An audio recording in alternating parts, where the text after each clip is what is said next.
top right. The Brood War legend himself winning game 1. Samsung Galaxy Khan Stork. Saint Orc. Saint Orc. One of the many saints of StarCraft 1 Process. And down here, the bottom left in red. CJN2's Trust. True Street. What if it's actually like one of these abbreviated names? Like, what if his name is actually T-Rust? Could be. Could also be like, it could be like abbreviation for like True Stallion. Okay. I suppose that's a possibility. Is this going to be a cannon rush? Or is it a double gas steal? It's double a gas steal. Double gas steal. Double gas steal. How quick does Stork react? Oh, they can't double gas steal on this map. Seems hard, right? It seems impossible. Drop your gas. Sorry. No, you're not stealing it.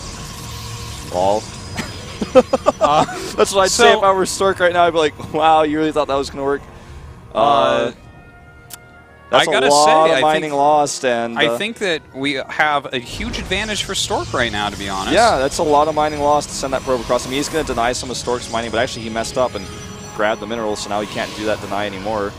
Well, I guess he can when he goes into the gas. He can. Yeah. But I mean, if I had to choose a map to do this on, as you were saying, Wolf, this wouldn't be it. The gases are too far apart from each other. They're so far apart that like you have to.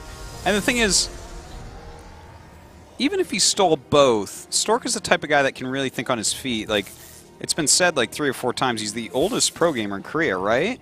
On a Kespa team, he's the oldest pro, I believe. The oldest one that's still doing well. I mean, there might be somebody that we're not aware of that's like older, like technically on the roster, but like the oldest player who's playing and doing well, like that's for sure. Well, Nest's still doing reasonably well. Maybe not in as Kespa well. though. He's not on Kespa. Yeah, okay.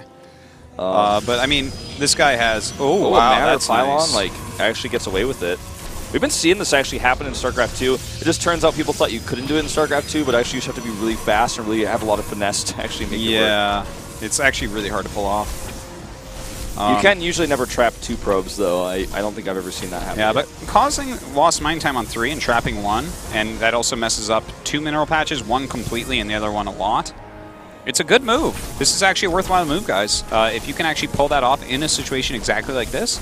Like, for instance, if that geyser wasn't there, this wouldn't be nearly as good because the Zealot would have just killed it. Yeah. So this is actually just Trust thinking on his feet a little bit here, knowing that he didn't quite get what he needed to get done there, so he's trying to... He maximized the utility of this probe. He stole gas, stole minerals, and then also blocked a little bit there, so... And he also, I mean, when you do this, you get supply blocked for a second, as you can see here, is 25 at 26, but while it's alive, you could still produce units off of it, so it's like you hit your normal pylon that does something more for you. Yeah. In a way. In a way. Looks like we're going to see a 3-stalker rush here coming out of Trust.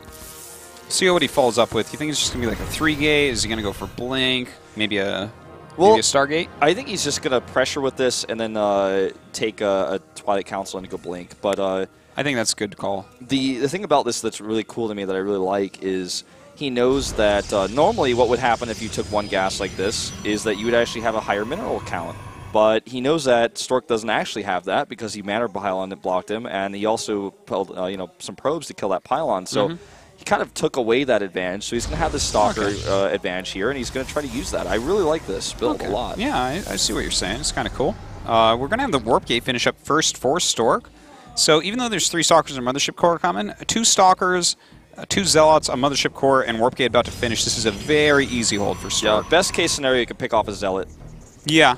I think that's and if he does case. that's really nice. You should definitely be happy with that. Yeah, I think he's going to get maybe 1. Not even quite. Yeah, it looks like just barely not going to be able to get anything here. Or maybe, no, not quite. But yeah, I mean, he's got to poke up and see what's what. Oh, it's good little pressure here. Oh, he is going Blink behind this, as I expected. It seems to be the way people like to transition out of 2 gates because you already have a Stalker count that's built up pretty high. And it does keep your opponent guessing a little bit. And he's going in that 3rd gate as well, so he can put on some pressure. Stork, in the meantime, going up into a Robo, and in fact, this will scout it and die. Yeah, I don't know why he didn't Time Warp there, because that was definitely way too late. Trust isn't playing his best, I don't think.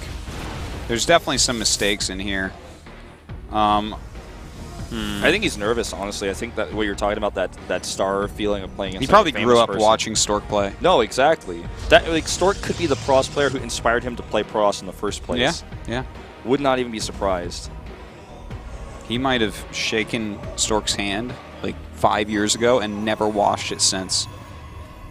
Now he plays against his legend, his idol. Well, let's see how this next wave comes in here, because he's got a lot of stalkers. He certainly does. But There's already an Immortal out. Yeah, if he's like standing on low ground while he's building a Nexus, I guess the 10 stalkers can like chip away at stuff. But with decent micros, Stork should be completely fine against an attack here. I worry that that Stork is going to move too far out. See, he's kind of down there at the natural, at the low ground. Yeah, I think what he's looking for is a free volley against stalkers coming up the ramp, because you'll never go around in the other direction. Yeah. So I actually really like the fact that he was standing there, but he is backing up. He's a little bit scared about it. I guess if your opponent like is going for a stalker all in and blinks forward as soon as you get that first volley, you might be in trouble. All right, let's see how he decides to engage this. I think he might pick off the sentries here first. That didn't really get anything done. No, not yet. Not over, though. He can continue to warp in stalkers and try, but he will throw down a Nexus. He's got 13 stalkers here against him with Immortal Tech, so... I don't know, man. This is starting to look pretty rough here. Yeah. It's perfect tech for Stork. He's miles ahead in that regard. Like kilometers even. Kilometers are less than miles. I know. But, okay. But more kilometers than miles. Exactly. More kilometers in this case. Gotcha. The Nexus is also behind. And frankly, I just don't see a way. He's like making an Observer right now, which means he's going to even have less Immortals going on later. Stork can't afford to make an Observer because he's like, okay, what all-in are you going to do now? Are you making DTs or something? How are you going to win this game? And he's got the Forge coming up as well for upgrades. It's going to take a lot of fancy maneuvering and really good decision-making for Trust to come back in this game. Yeah, this is definitely a very tough one. He does walk up 3 Immortals here. Actually, this is a good moment, though, when the Stalkers aren't there. This is one of those moments where he can try to do something to catch up, to get ahead. Certainly. That is a very good move. He needs to pick up these Stalkers. It's okay to trade a Stalker and all of your shields for a single Immortal. That's the type of trade that he actually wants right now, because a Stalker count this high isn't really that useful. There's certain things you can do with them in these big PvP battles, but for the most part, you don't really want a lot of Blink Stalkers in your composition late game. These Immortals just need to make sure they're not always at the front. I think like having a few units at the front of them is okay. I love how PvP's actually evolved in Korea, man, I have to say. Like, this is my favorite type of PvP to watch. PvP is a really interesting matchup when it's not like a build order kill in the beginning. Yeah, it's especially this type where it's not like they're both going for the same build and they just both sit back and then they have to make it move out like around the third. This is when one player has a clear advantage and the other player has a tech advantage that he has to try to use, in this case being Blink. In last game, it was Phoenix's. You know, like some sort of advantage where you're like, okay, well, he's got the more solid play here, but I have this tool, and how can I use it to actually catch up? How can I use this tool that I have that he doesn't have to try to get back into this game? And that's what we're watching here. It's definitely one of the coolest things, in my opinion. I love that for PvP right now. Yeah. I really love how Stork is playing, by the way. This is really nice. The fact that he's going into just, you know, Immortals and Charge and Archons. This is like the right composition to do in a situation like this, for sure, in my opinion. Well, he's going to get a few probes here, it looks like, but at the cost of how many Stalkers? 1 Stalker for 1 probe is not going to be a good trade here. It looks like he got 5, I think. And will the Stalkers get out? I don't think so. Not all of them, anyways. Yeah, it looks like he'll lose another one, too. And, well, I guess that one gets out. But, I mean, you want to trade them off at this point. They really aren't that useful. Stork has 5 Immortals. And it looks like, actually, we're going to see Trust go right into Immortal Charge as well. A Stork's Warp Prism here indicates to me that he has plans to take a 3rd base. Okay. But it could also be that he wants to attack using the Warp Prism as a diversion. Yeah. Both are possible. And now that he moves across the map, it seems like it's going to be the second one. You know, he has a lot more supply right now, and he got his gates up quicker. In a situation like this, I think you can kill them almost every time. You know, that's why, like, a lot of times when you see a very high-level PvP, you just watch the build order tabs, and no matter what they open with, their gates get added at a very similar time, because that extra round, you know, like, look at the army supply right now. He's up by 20. his gateway's finished first. Yeah. Every round, he's staying ahead by about 20 or so, except when he makes a move like that.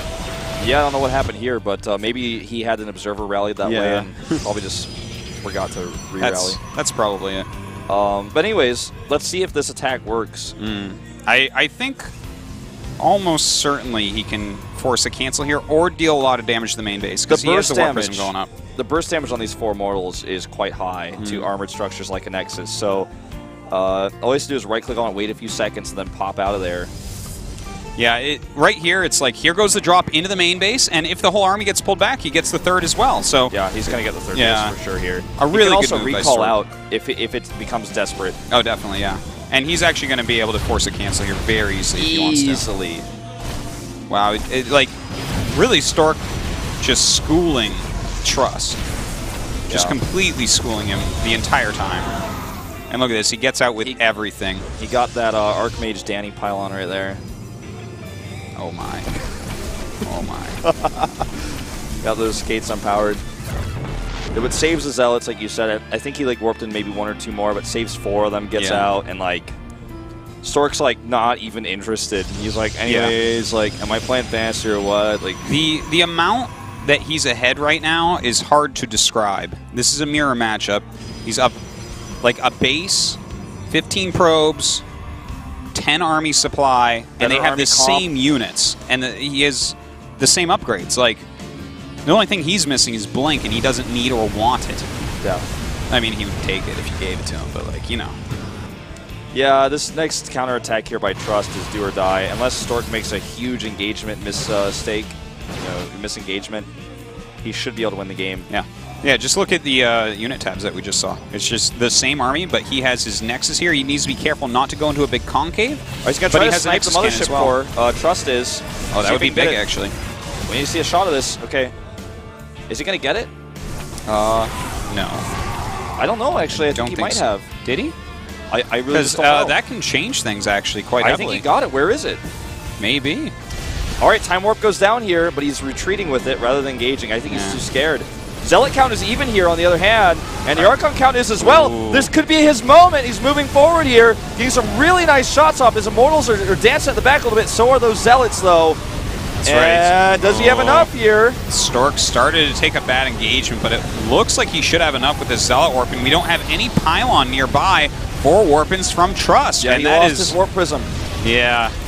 Stork misstepped there at the beginning of that attack, but it really was. It was fine. He traded his Warp Prism for the Mothership Core. Yeah. So lost reinforcements. I guess he got another one over here now, but he lost those reinforcements, and that really, really hurts.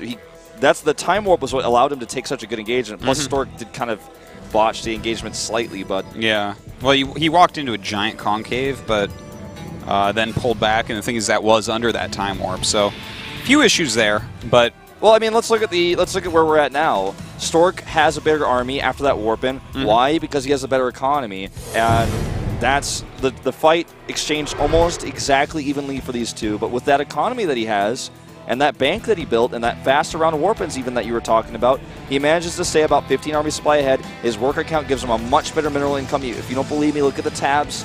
I don't believe you. Oh, wait, I looked at the tabs. You're right. I just mean the people out there. I know you believe me, Artosis. I know you trust the wolf. Wow. Do you trust the wolf, Artosis? I Stork the wolf. That's strange, Artosis. Was trusting the wolf any less strange, Wolf? No, Artosis. It's pretty normal, Artosis. Okay, Wolf. Sorry, Wolf. All right, well, he's going to take the gold base here. He's also getting plasma shields, which obviously is better than armor because Archons are so important. And he can afford it. 3 cannons here. He's not messing around. He knows every way in which Trust can fight back, and he's like just stemming them off. There's like Stork has played this very, very well, with the slight misstep really being the only mistake I think I've seen at all this game. Yeah. That one slight misstep forward, which actually could have been big, but overall Trust right now, what is he even supposed to do? Like, we have a gold base going up for his opponent. His harassment not really doing anything. More production, soon to be more upgrades, more units, more probes, more mining. The only thing he could do to mess this up is take a poor engagement, but even a bad engagement at 30 army supply down in a mirror matchup, he's got twice the immortal count. Yeah. How could he fail? He's like 1 Archon behind, and he leads in everything else. That's just like a win. He's actually 1 Archon ahead. Oh, God, yeah, you're right. And actually 2 more are being warped in. I wish I could see the army cost between these two. Like, if you press the A tab, like, yeah, that would actually tell the tale. Like, it certainly would. I mean, I think the tale has been told already as well. Look at the supply. Well, this is the epilogue, Artos. Here we go. This is the eulogy, Wolf. All right, Stork, he's ready to go to the winner's match. He actually targets the Nexus, though, and a good time warp does go down on his Immortals. Yeah. But he just has so much, and the Immortals of Trust are stuck back there, not able to fight. Nexus target probably a little bit off, but it doesn't really matter. It's a numbers game here that Trust can't win. Yeah. GG. And that is it. Really one-sided match there. Stork advancing with relative ease. Just completely outplayed his opponent here. I did like some of the moves that Trust did with those Blink Stalkers like you were talking about. Like picking off that Immortal, that was very nice. He kept poking, kept prodding, trying to get something done. I think he straight up overbuilt the Blink Stalkers, though. I think he actually should have stopped a little bit sooner. I understand he was trying to go for the attack. Yeah. But, you know, it's hard to imagine Stork losing that with 2 Immortals already in. I'd like to look back closely, if I could, at the Manor Pylon, the gas steal. How much did that really affect his mining and whatnot? Yeah, I mean, it definitely slowed him down some. I don't know if that's the map that you want to double gas steal on. I don't think so. Your opponent has to actually mess up. Like, thing is, the time I imagine that working is when they're in the middle of a chrono-boosted probe, and they're like, no, I'm not. Oh, God, you got both. Yeah. You know, it's like just that kind of, everyone's been there. Yeah. But, yeah, kind of rough. Trust will go down that loser map while Stork awaits his next victim. His destiny. That's right. Will it be Young or will it be Fantasy? We're going to find out after a 5-minute break.